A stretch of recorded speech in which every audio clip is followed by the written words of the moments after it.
Hello students, in this class I will try to conclude A.G. Gardiner's essay on the rule of the road. In the previous lecture, I completed a couple of paragraphs from the text, and now in this class I'll focus on the last two paragraphs from the text. Towards the end of the essay, A.G. Gardiner says, I suppose the fact is that we can be neither complete anarchist nor complete socialists in this complex world. Or rather, we must be a judicious mixture of both. We have both liberties to preserve our individual liberty and our social liberty. See here in this context, A.G. Gardiner has expressed a very practical opinion in the respect of the life of human beings in a society. According to A.G. Gardiner, we can neither be a complete anarchist and nor a complete socialist. Since we are living in the world, which is a very complex world, very difficult to understand. So when you are living in a very complex world, your approach should be a very balanced one. And that's why he suggests that we should be a judicious mixture of both. Both in the sense you should be able to maintain an equilibrium of being an anarchist and a socialist. When we live our life, we need to protect our own liberty. We need to preserve our own liberty. At the same time, we should also give some space to others to enjoy their liberty. So the common foundation of life should be the common good of common all. And that's why this is a middle way which is suggested by A.G. Gardiner in this essay. Then he says, we must watch the bureaucrat on the one side and warn of the anarchist on the other. Already we discussed about the various authorities, those who are maintaining the law and order in the society and respectively in the country as well. So when you find the majesty of law, that is a policeman controlling the traffic on the roadside, here you need to take the person not as a man butchering your liberty, but moreover as a man preserving your liberty. Similarly, you should also warn of the people, those who are not following the common track of life acceptable to society and law.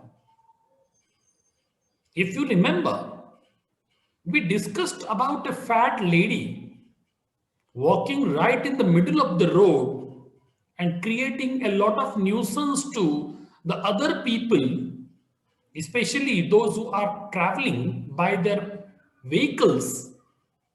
And here the lady was saying that I am living in a free country. I got liberty. I can do whatever, wherever, whenever I like.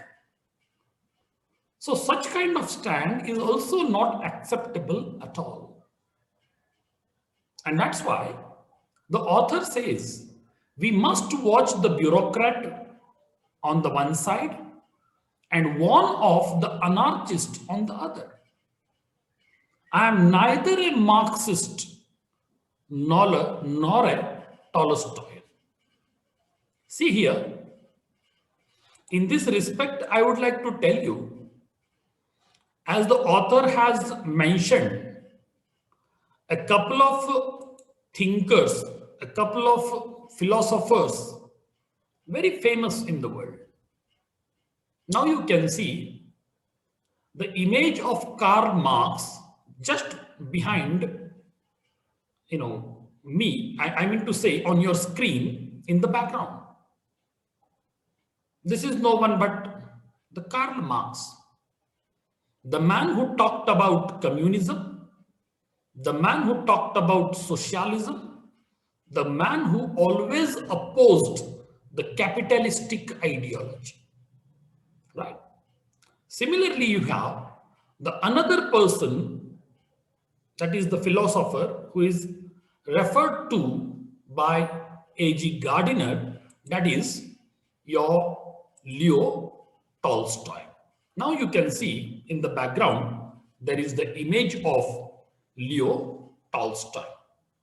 If you really see Karl Marx philosophy, Karl Marx was a supporter of the political and economic theories which were promoting the idea of the bourgeois middle class people should be given equal weightage, should be given equal share, and they should not be, basically exploited by the capitalists.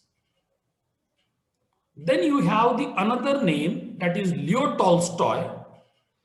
Leo Tolstoy always advocated and practiced manual labor, simplicity in life, and non-resistance as far as living a social life is concerned. So these are the principles of Leo Tolstoy, and as I mentioned earlier, Karl Marx.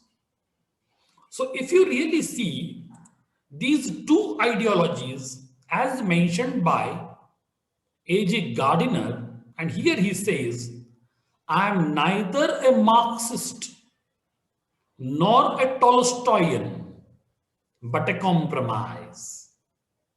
Now you try to compare the idea that he presented just before in the same paragraph. The author said, we must be a judicious mixture of being an anarchist and a socialist. Now he is trying to expand the same idea by referring to the two different philosophers. One is Marx, Karl Marx, as I just mentioned and introduced, and another one is Leo Tolstoy. Now he says here, I am neither a Marxist nor a Tolstoyan, but a compromise. So he is trying to tell you that depending on the situation, I decide my stance, whether to be an anarchist or to be a peaceful, what do you call it, resistance kind of thing. So the author says, I shall not permit any authority to say that my child must go to this school or that. Of course, these are the personal decisions to be taken by the parents.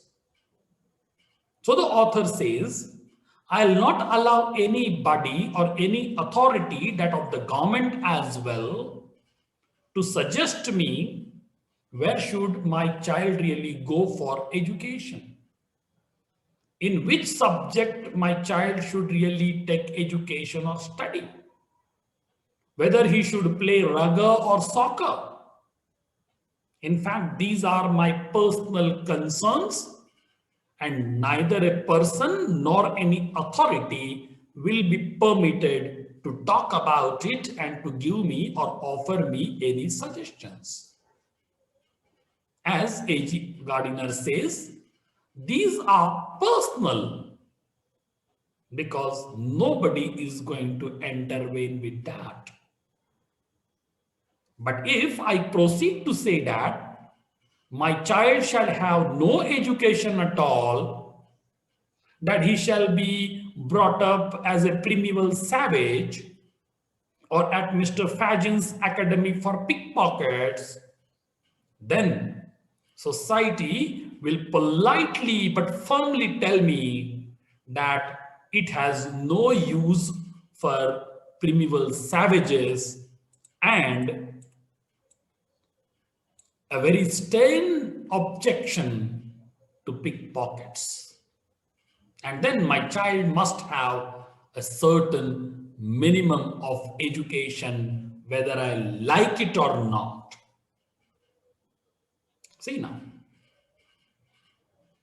in the middle of this paragraph, the author has given a very practical observation of the society. As far as your personal decisions are concerned, your personal things are concerned, probably nobody will intervene. Right?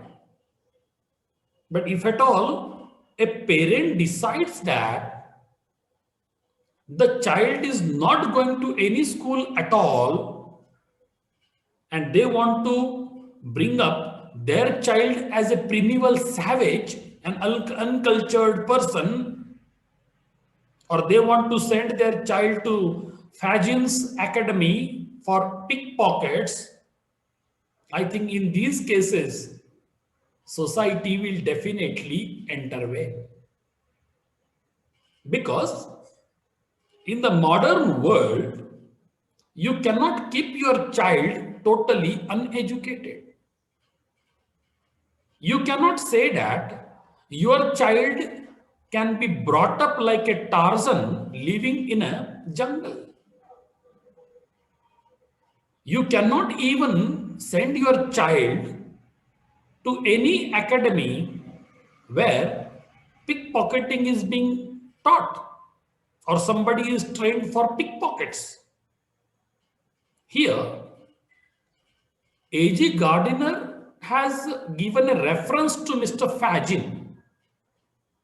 Actually, Mr. Fagin is a character, a villainous character in Charles Dickens' Oliver Twist, a very famous novel by Charles Dickens.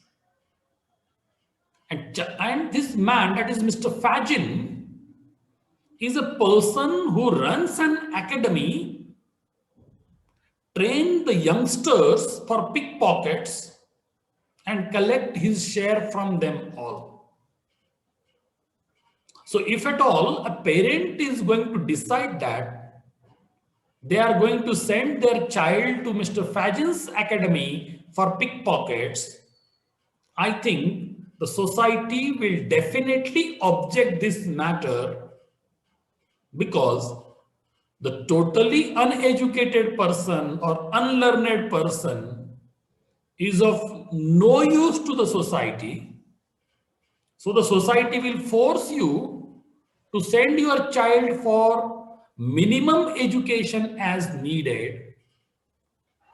And here the author says, whether I like it or not, but I have to provide minimum education to my child, and that too, which is commonly acceptable there in the society and by the law.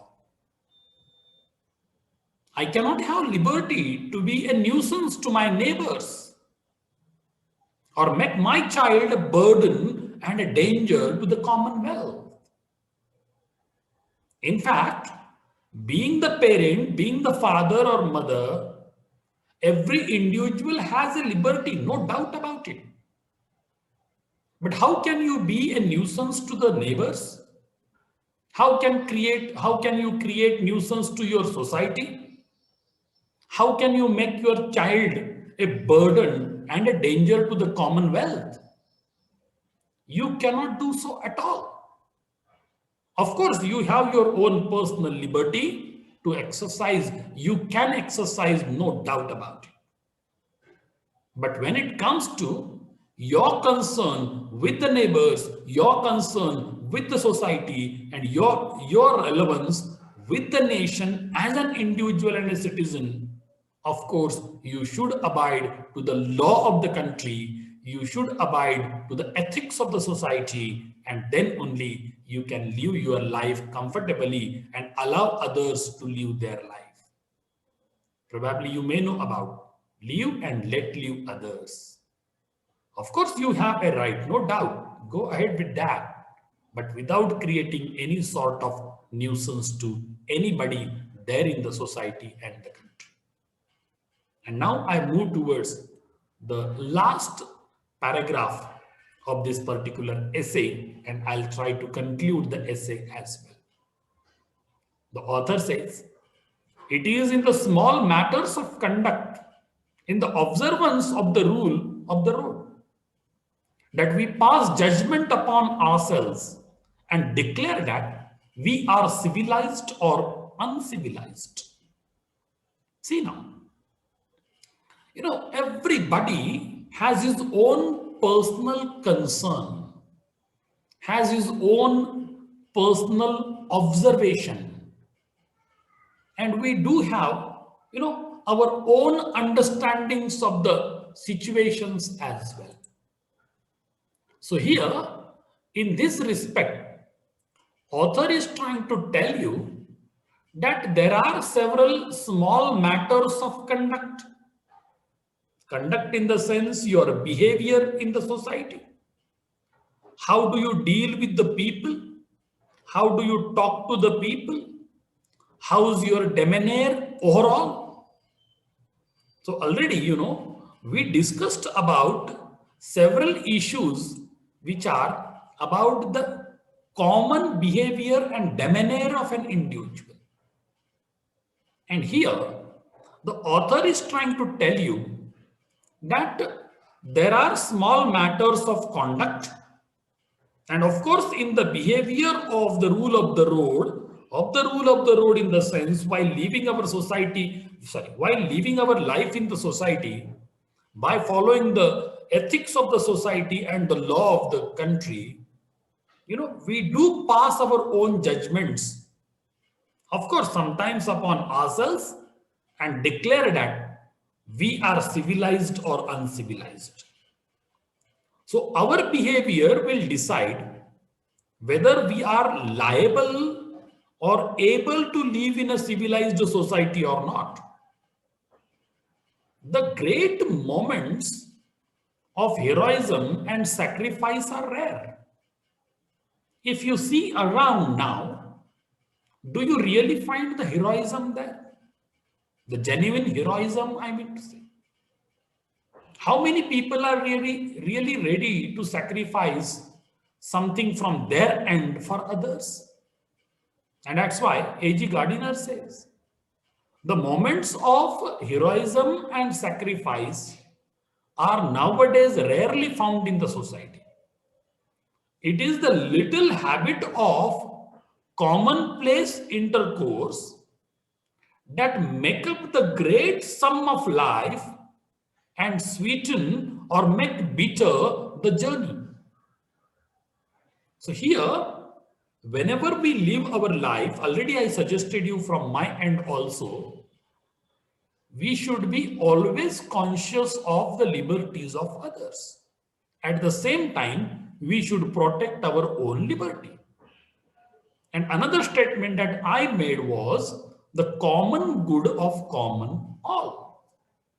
If at all we try to live accordingly, probably we will be sharing something, sweet memories with the people instead of making their journey as a bitter one or our journey as a bitter one. So if you share goodwill with others, you will get the same in return. If you do some harm to the society, you will get the same in return. So I hope, as your author says, I hope my friend in the railway carriage will reflect on this. Now you go back to the text. Whatever we discussed in the course of this lesson on the rule of the road. When the author boarded a train, and after boarding the train, he remembers even now that after the couple of stations, a few friends or a circle, some youngsters boarded the same compartment. And they started disturbing all the passengers in the train by expressing their tremendous knowledge, as if they are the only learned, civilized, and knowledgeable people in the world. Now, the author is trying to make a point here that I want my friend to realize that whatever behavior that he has shown in the railway carriage is really applicable, is really admirable. Then he will not cease, I'm sure, to explain to the neighbor where French went wrong and where the Germans went ditto. Okay, you have your own, personal opinion about whether somebody is right or somebody is wrong. But why do you impose your ideas upon others? Right? You are not supposed to do so. Let others have their own opinions and everybody will form his own or her own opinion. But he will do it in a way that will permit me to read my blue book undisturbed. Here, A.G. Gardiner is expressing only one thing. What is his expectation? That if at all I travel by train or even by any other conveyance or means of transport, I should not be disturbed by any. If you have the liberty to talk, I too have the liberty to sit quiet. If you have liberty to express your opinions to the people around, I have the liberty to read the blue book and get the very important information from the blue book undisturbed. So if at all everybody while living social life can remember this and can follow this, that will really be a great thing and that will create a kind of understanding among all.